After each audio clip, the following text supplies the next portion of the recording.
Ladies and gentlemen, as we continue exploring how conversational technologies are transforming citizen services, one of the most compelling examples of this transformation comes from the state of Andhra Pradesh. Through a simple message on WhatsApp, citizens can now navigate a menu-driven system, apply for services, receive digitally verified certificates, and interact with government systems in real time. Manamitra is a mobile-first governance initiative that brings services from multiple government departments onto a single WhatsApp interface. To showcase how this vision is being brought to life on ground, I request Shri Nara Lokesh ji to show us a short case study from Andhra Pradesh on Manamitra. Can we have the remote, please? Yes, sir.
What we saw right now demonstrates how through initiatives like Manamitra, technology, when combined with strong government intent, thoughtful design, and inclusive accessibility, can fundamentally transform the way citizens interact with government systems. Now, to continue this momentum, I request Sri Nara Lokesh ji and Ms. Sandhya Devanathan to please join us again on stage as we move to a very special segment of the evening, an exclusive fireside chat that brings together leadership from government and technology on stage, offering valuable perspectives on the evolving role of technology and innovation in strengthening citizen engagement. It's an honor to present a conversation between Sri Nara Lokesh ji, Honorable Minister of IT and Minister of HRD, Government of Andhra Pradesh, and Ms. Sandhya Devanathan, Vice President, India and Southeast Asia Meta. Please join me in welcoming the conversation on stage.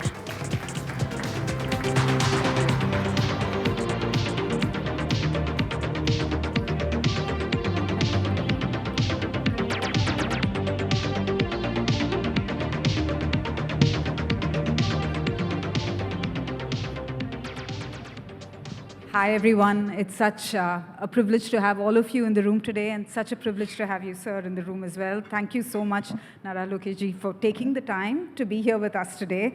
And we have a really exciting discussion because I remember this, when we first met, and I remember your vision for Andhra, for Manamitra that we talked about for the state of Andhra. And what you had talked at that time was one single WhatsApp number for all citizen services.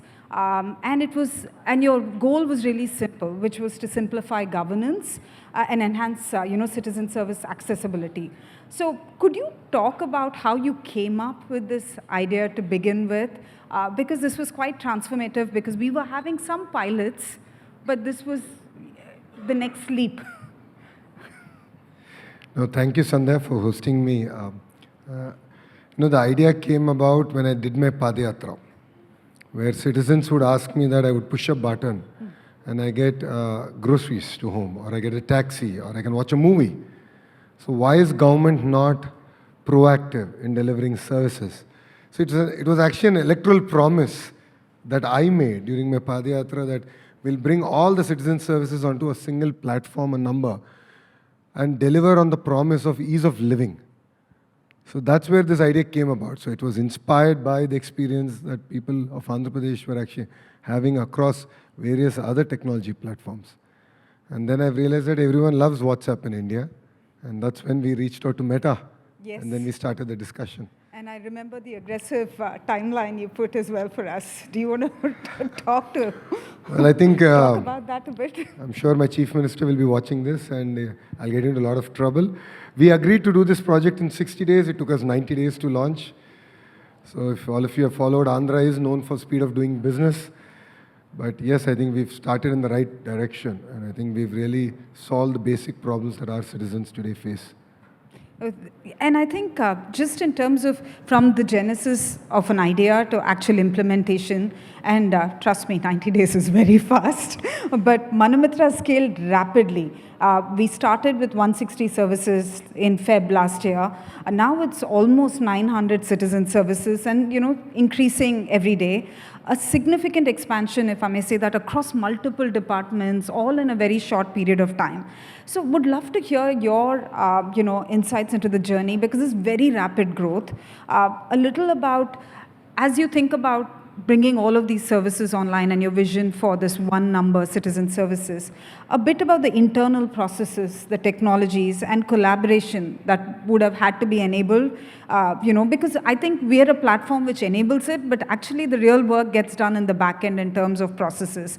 And what mindset shifts were necessary? Because there was that as well, right?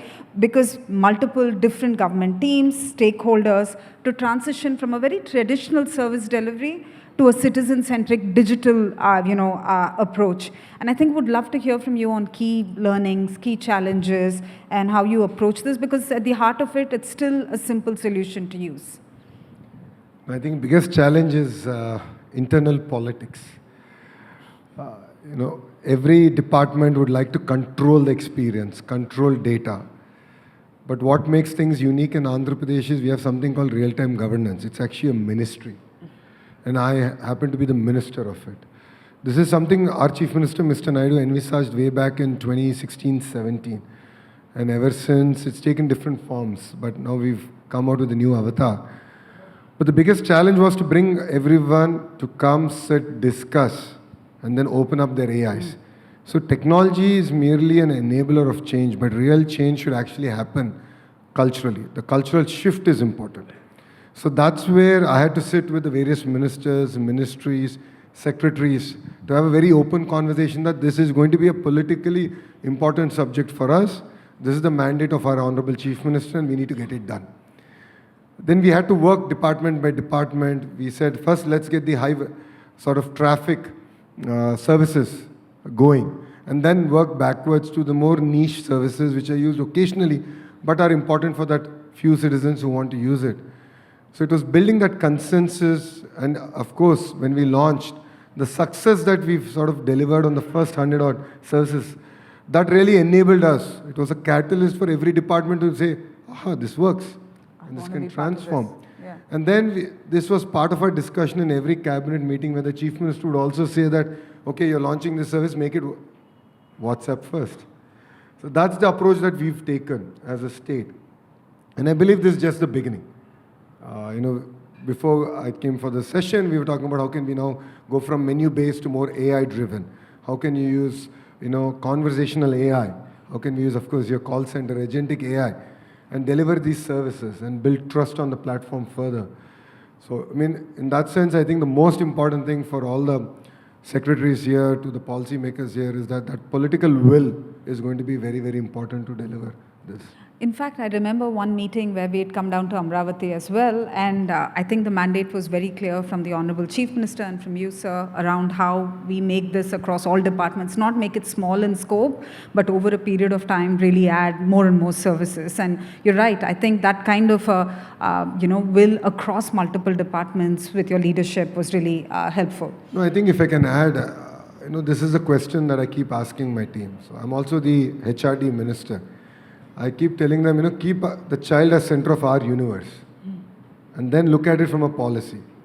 It puts things in perspective. Similarly, in RTG, I said, let's put the citizen as center of our universe, not the chief minister.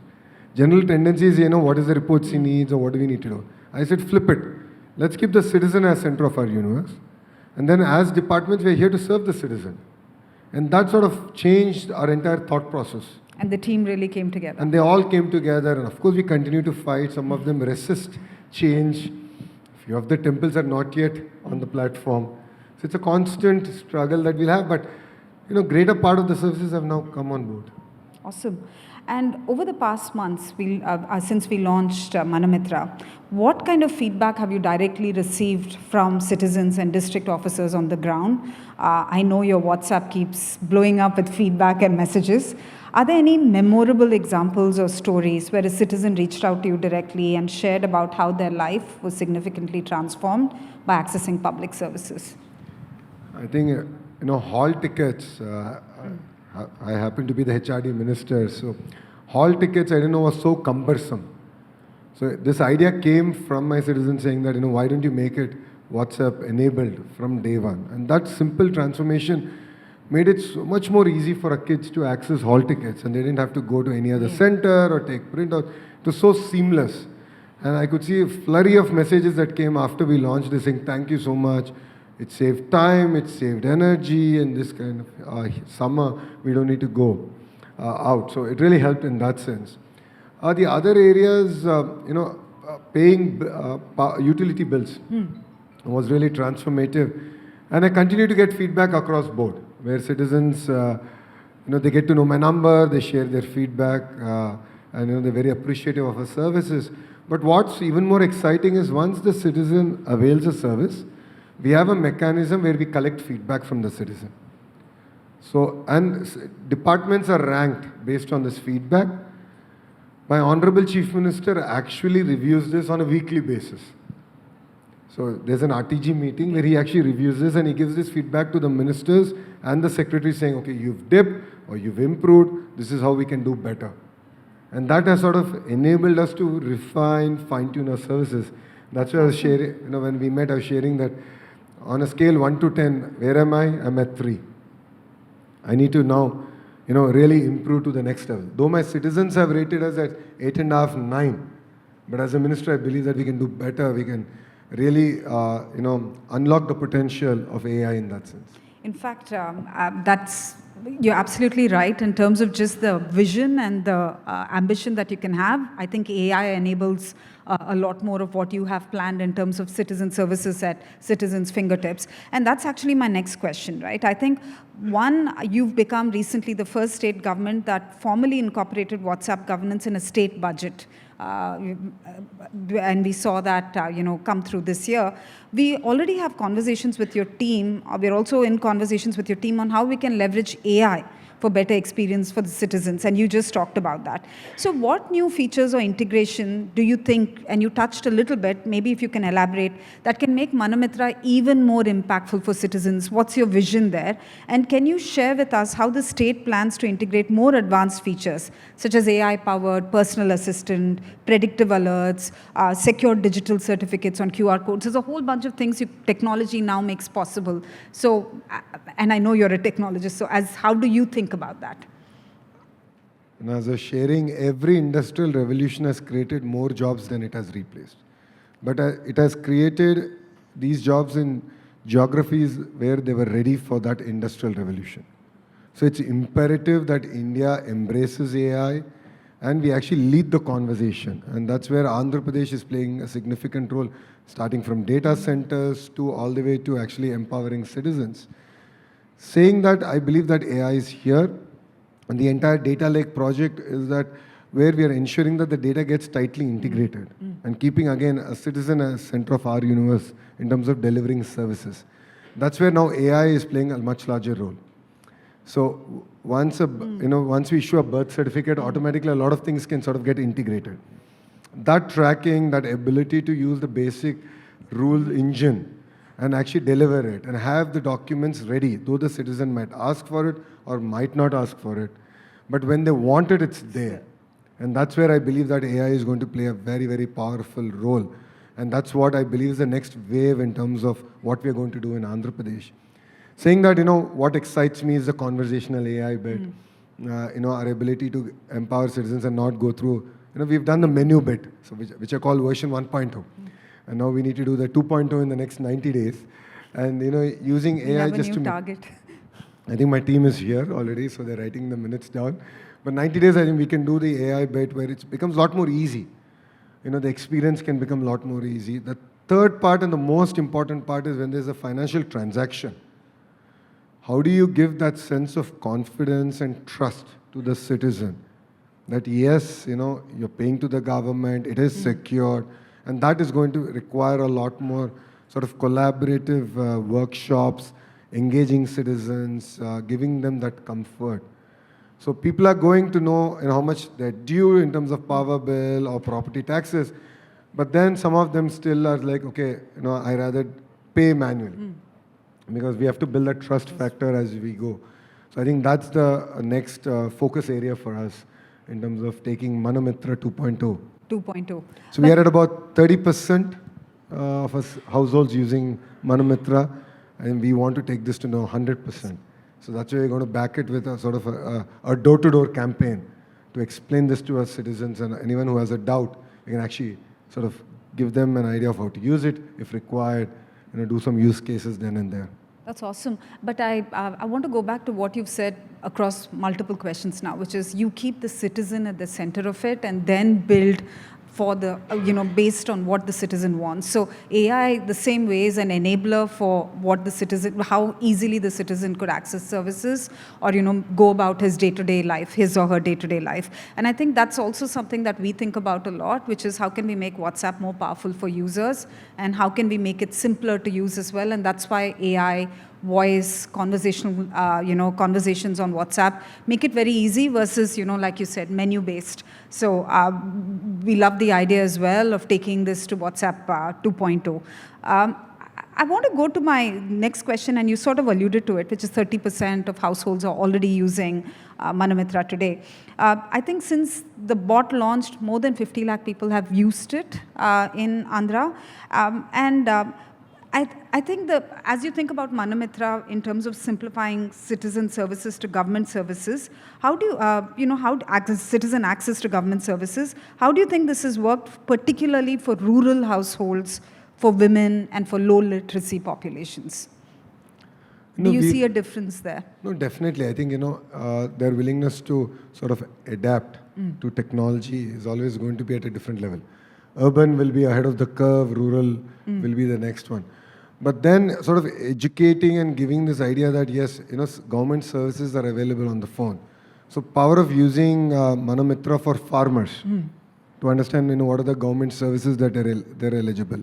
Or the second is when we actually do a scheme disbursement, sort of proactively reaching out to saying, this is what has happened, this is the money we've deposited, are you satisfied? Is there anything else that we can do? Or someone who didn't get benefit from that scheme can sort of raise a workflow and say that, I believe that I am eligible and I didn't get it. And all through their mobile device. So they don't need to go to an office or go to the local government center or the Me Seva center in that sense. So they can do it from their phone. Yeah. And that has really transformed, the entire workflow. And it has enabled us to look at, okay, this is the grievance that's raised, and then how many of them got solved, at what point did they get solved. Because earlier they would still say, I want to verify you, so you come to my office. So we said, no, you can't do that. It has to be all online. Because it's all done through Aadhaar. There's a certain amount of safety, security that's actually in place. And that's what we have built out. And I think the bit that you talked about, which is also the trust factor and the awareness, I think as time goes by, people will get a lot more comfortable as well. And with voice integrated, I think it also makes it a lot easier for people to access. But that's, it's pretty awesome. Sticking to the theme of services, what services have you seen have the highest uptake on Manamitra? We saw the video, there's everything from temple booking to getting certificates, to getting hall tickets. And what measurable improvements have you actually seen? So in terms of either fewer office visits, faster turnaround time, something took 5 months, now you get it instantly, citizen satisfaction, you measure that with feedback. What are some hard metrics that you've actually seen move, and what do people use the most? Utility payments is one service that is used widely. Second is the service around hall tickets, getting to know about your examination results. That's something that's really widely used by citizens at large. So, I mean, for us, every service is important, whether it's high velocity or low velocity. Because if, again, keeping the citizen as center of a universe, if they have a problem, we are here to solve that. Or if they need a solution, we need to go find that. So, and we've seen that gradually our scores improving. So citizen satisfaction improving while they've used these services. And wherever we've been sort of rated low, we've used a mechanism to reach out to them and understand why have you rated as low, so how can we do this better? So that sort of a iterative process and closing the loop has really helped us sort of improve services as we go. But then, with all fairness, all this works if you have a very integrated and a tight data lake, as we call it in Andhra. The data lake is going to be very critical. If your data sets are disjoint, this project is not going to be successful at all. So that's going to be very, very critical for states that are looking at scaling it up beyond the first 100, 150 services. So if you want to get to the 900, then it really becomes important. And I guess that's a parallel sort of track where you're continuing to invest in fidelity of that data lake and what's in it. Absolutely. So data lake is going to be very, very critical. Two, I think this provides an opportunity even for policymakers and the bureaucrats in the room is to question every process. So that's the approach that we've started to take. We said, okay, one, we brought everything online, great. But did we bring a broken system and made it online? How far is it truly delivering real time? That's where we said, no, let's do process re-engineering. So if X takes 10 steps, chalo, what are the 4 steps that I can throw out of the window? How can we make this a lot more proactive rather than reactive? You know, there's some certificates which we say that you apply and then we deliver. So my challenge to the team is, why should they even apply? It should be there. With the power of AI, it actually can be done. And the rule engine is quite straightforward in that sense. So that's where we've sort of re-looked at the entire process. So a great example of this is caste certificate. So it's a weird thing that you need to apply periodically for a caste certificate. I said, no, we should not do that.